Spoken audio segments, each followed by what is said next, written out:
দাঁড়ান দাঁড়ান। আমাদের সিএনজিটা শেষ মুহূর্তে ছিল, আমাদের সামনে একটা টেম্পো ছিল, হ্যাঁ ওই টেম্পোটা ট্রেন বারবার হর্ন দিচ্ছিল, লাইনম্যান ব্রিজের উপর দৌড়াচ্ছে, আমাদের সামনে টেম্পোটা ক্রস করে চলে গেছে, হ্যাঁ। কিন্তু আমাদের সিএনজি ক্রস করতে পারে না, আমাদের সিএনজিকে মেরে দিচ্ছে। এটা কি কারণ হয়েছে, কাদের গাফিলতি? আমি জানি না এটা কাদের গাফিলতি, অবশ্যই এটা বোধ করতে পারি। আমার একটা দাবি ভাই, এইখানে যদি আর ট্রেন চলে ভাই আমি আমার জীবন দিয়ে দিব, এখানে আর ট্রেন চলতে পারবো না, আমি কোথার গজব দিব, আমি আল্লাহকে বলতেছি।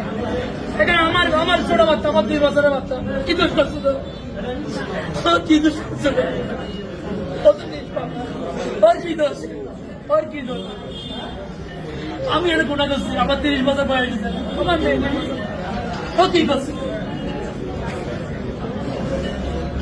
আমি আমার মেয়ের জন্য আমার গাছকে বলতেছে বাবা আপনি আনি আমার আমার মেয়ের জন্য আমি নিয়ে নেই, বাড়িতে চলে যাচ্ছি জন্য।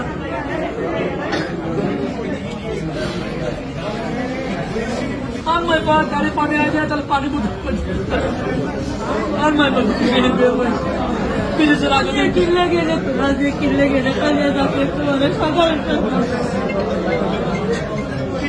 তো মাথা ব্যথা করতে প্রয়োজন না দেয় আমার খারাপ লাগে, ওদিকে যাবে না চলে আয়াদের মেয়ে আমার একদম আমার মেয়ে আর আমার মেয়ের নাদিরা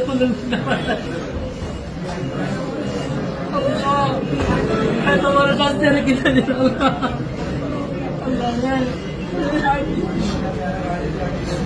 আমি